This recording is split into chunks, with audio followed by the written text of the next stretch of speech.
Hello guys, welcome back to this channel and thanks for viewing this video. Today we are going to talk about checkboxes, how to create a checkbox and then add it to your frame. After I have showed you how to create a checkbox, we are going to develop a very simple application where we will give the user the possibility to order some food, and then later on the application will output a receipt showing or the number of dishes, the dishes and the price that the user has to pay. All right, so without delay, let's start. My project is structured this way. I have two classes. I have a main class, which is containing the main method. And in that main method, I'm creating a frame object of type myFrame. And I have a second class that I called myFrame, which is inheriting from the JFrame. And in the constructor here, I am defining the various attributes of the frame. So in Java, to create a checkbox, you have to use the JCheckbox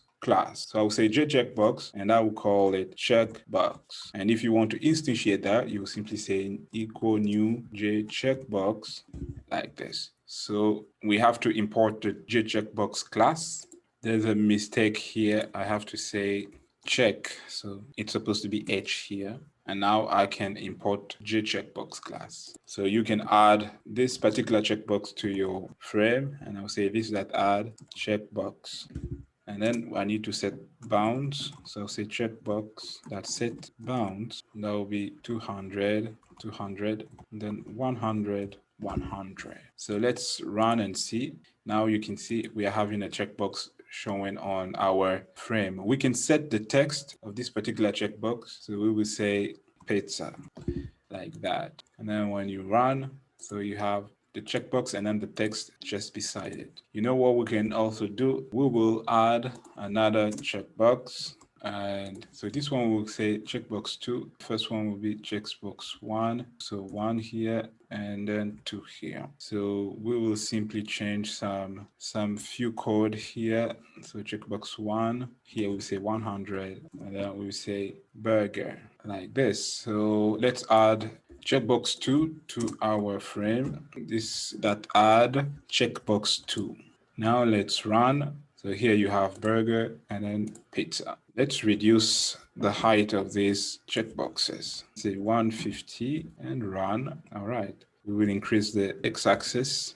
So now you have two checkboxes. So you can select and deselect your checkbox. So as you could see here, we have been able to set the text of the checkbox. We could also use the set text method, checkbox 1 that set text, and then in the brackets we pass a string parameter that would set the text of our checkbox. But we can also directly write it in the constructor here. We can also add another parameter that will determine whether the checkbox will be selected automatically or not. That parameter must be of type Boolean. So let's say, for example, burger here, and I say true, and then run. Now you can see that burger is selected by default. So now we are going to apply or add or implement what is called the item listener. So we want to be able to listen to the action happening on our checkboxes. Let's say that the user selects a checkbox and then we want an action to actually happen. So what we will do is to come up here and say that our myFrame class will implement what is called the item listener. Now we need to import the action listener event class, and then we have to add unimplemented methods. So when you click there, you see item state changed has been added down here. So once we have implemented the item listener, we need to add this item listener to our checkboxes. So we will say checkbox 1 that add item listener, and then we say this. I'll copy and paste here. I will say checkbox 2 needs to implement the action listener as well. So now let's come inside our item state change method, and we are going to say that if the source of the action, I'll call this EVT. So I'll say if EVT that get source is checkbox 1, then I want a special message to appear on the frame. But before I do that, as you can see here, checkbox 1 is underlined because it's saying that I have to create a local variable checkbox 1. This is because checkbox was not declared globally. I will do that. I will come here and declare it outside of the constructor. I'll also declare checkbox because I'm going to use that as well in my method. And then I can simply remove JCheckbox at the beginning of the instantiation of my checkboxes. So now there's no error at all.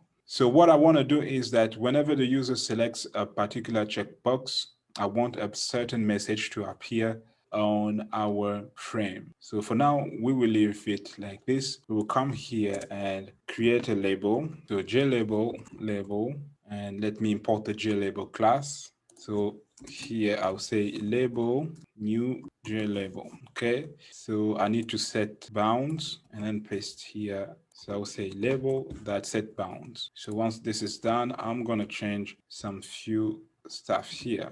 I will fix that this way. Now I need to add the label. So this that add label. Just to show you, I'm going to set the text of the label here. I will say label. So now you can see label showing at the top here. So I can remove that. I just wanted to show you that. So let's come back to our method. So we want to say that if the user selects checkbox, then we want a particular message to appear. So we are going to use the label we created and update its text. So we say label that set text, and inside we will pass a string value.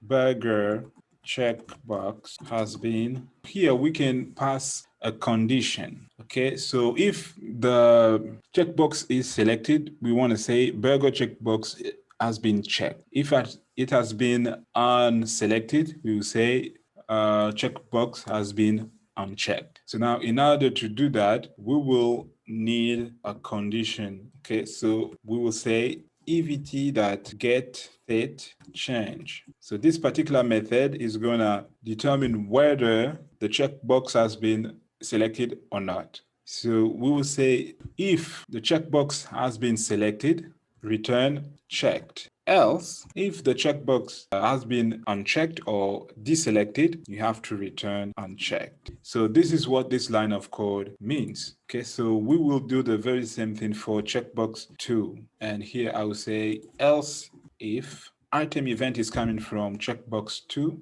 we want to set the label to the same thing here, but we'll simply change the string. We will say pizza checkbox has been selected, and this get state change will verify this condition. If it is true, it will return checked, and if it is not true, it will return unchecked. Run and see if our program is working. So we are not being able to see because we have to increase the width of our label. So let's say 400 like this, and then run.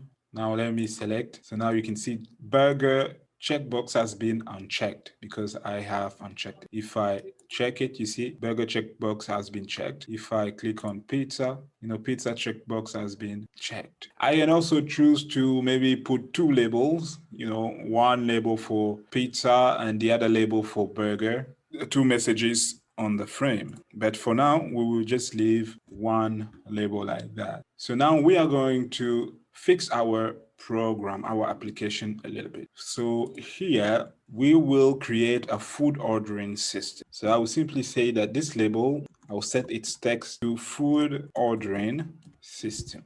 And now I will remove this parameter for the first checkbox, and I will change the text for the checkbox. I will say burger at 15 euros. Or I can say at $15, all right? And here I will say pizza at $10. You know what? I'm gonna add two more checkboxes, and this I will call it checkbox 3, checkbox 3. So I need to add that here. So checkbox 3 and then checkbox 4. All right. So this one will be checkbox 4, checkbox 4. So as for this one, I will say Coca-Cola and then coffee, $5 and then $5. So let me fix the alignment of my checkboxes. And as for this one, I will say 300. So copy and paste two lines of code here, and I'll need to add my two more checkboxes to the frame. So let's run. So now you can see how it's looking like. Oh yeah, so I need to increase the size. So I'll say 300, 300, 300. So I will simply increase the width of my checkbox in order to be able to see the whole text. All right, so what else can we do? We will maybe work on the font. We'll say set font, new font, and that will be Arial, font not bold, and then 22. Now when you run, yeah, that's it. What if we set the background color, set background, the color that red, import the color class, we say label that set foreground.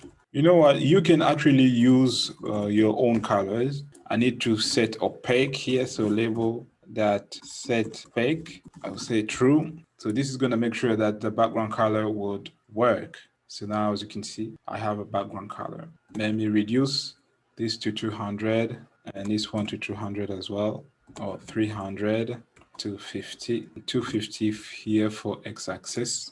So now we are going to add some gap or some margin to our label. So we say label that set border and new empty border, and inside say 0 for the top, 10 for the left, 0 and 0 for right and bottom. So now when we run, you can see we have actually added a gap here. All right, so that seems fine. Simply change the y-axis, then run. So this looks a lot more better. I will maybe copy this line of code, paste it here, change it to checkbox 1, and then the font size, I'll say 18, and let's run. Okay, so you can see how it's looking like. I can change the color down here, and I will say checkbox 1 set foreground. I will say orange as the color. So now this is the color. I will do the same thing for the other checkboxes. What I will simply change here will be checkbox 2. Down here, I'll change to checkbox 3. And then down here, I will change to checkbox 4. Now let me run. Yeah, so you can see my checkbox here. Okay, so that's it. We will add another button, and that button will be used to allow the user to make or to place his order. After selecting what he wants, whether it's a burger, a pizza, Coca-Cola, and then our application would output a receipt. So let me create a button. I will call it BTN, and I will come down here. I'll say BTN equal new J button, then place your order. I need to set bounds. So BTN, so I'll say y-axis 370, and then BTN font will be this. BTN foreground, what if I say white? I reduce the width, so I'll say 100, and then run. Okay, I've not added it to, so here I'll say this, that, add BTN. So now when I run, I can see the button. You know what? I'm going to fix the measurement like this and then run and see what happens. Okay, I would reduce this to 14.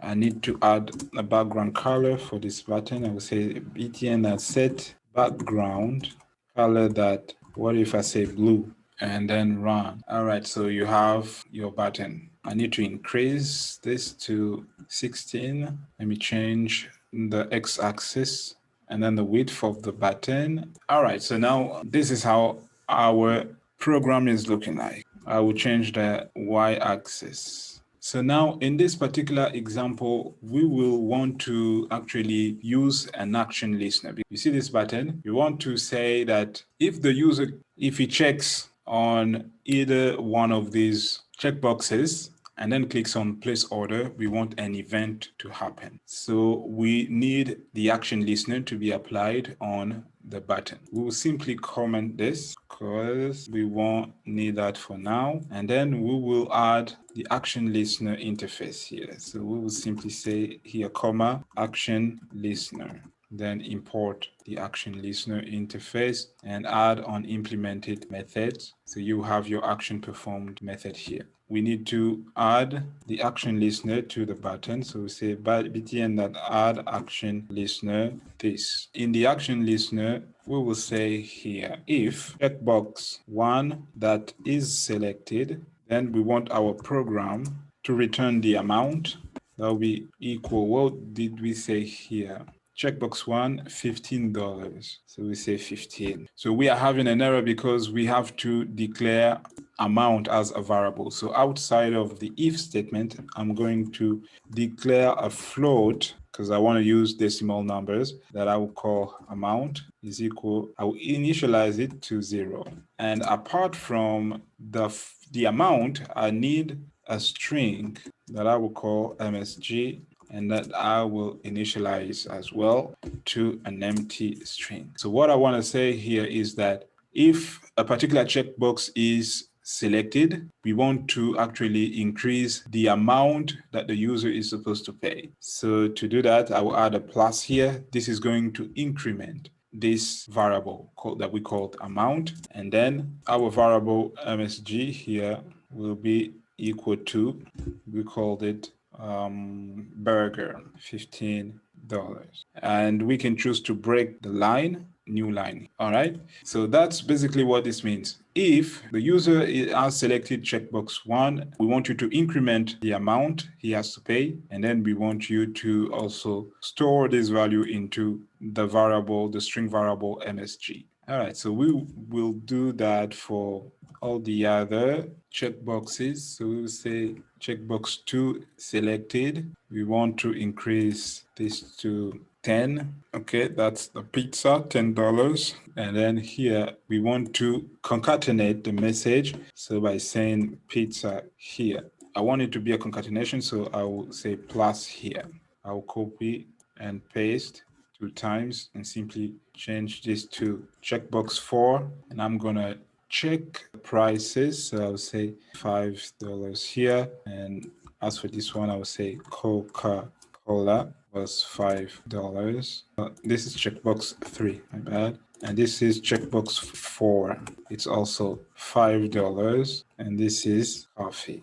And I'll say $5 here. So now we'll update our MSG string variable and say like this. We will simply add this, and then we'll cause it to count to the next line. All right. So now if you select this and this and this and click on order, nothing is happening. Why? Because we have not yet told our program where to output all this information, be it the message, the MSG string variable that is storing all this information and then the amount. So as for this example, we can use the show message dialog box to actually output, all the information about the order of a particular customer, for example. So we will say JOption pane that show message dialog, and then we say the parent component is going to be this class, and what message do we want to show?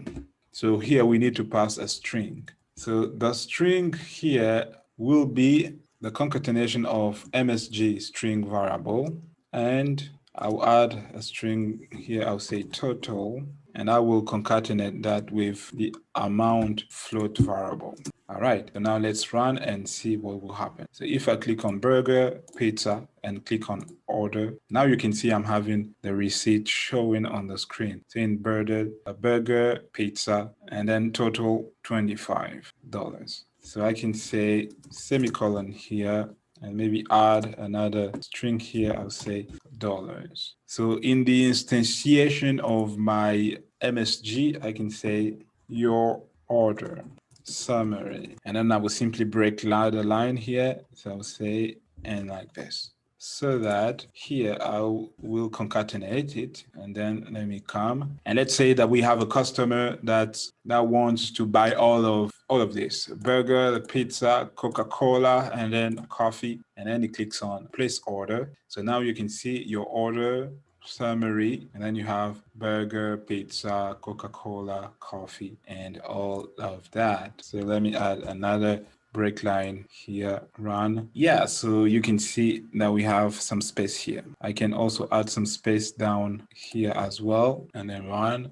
All right, so we have our output dialog box. Maybe I can add break line and run. Now when I click. So guys, that was it on how to create a food ordering system using checkboxes. At the beginning of the video, I showed you how to create a checkbox, how to add it on a frame. And we have created a very simple application, which is a food ordering system, and apply the item listener and the action listener, and also how to output, this output dialog box. And I hope this video was informative, and please don't forget to like, to share, to comment if you have any question. Let's meet in the next video.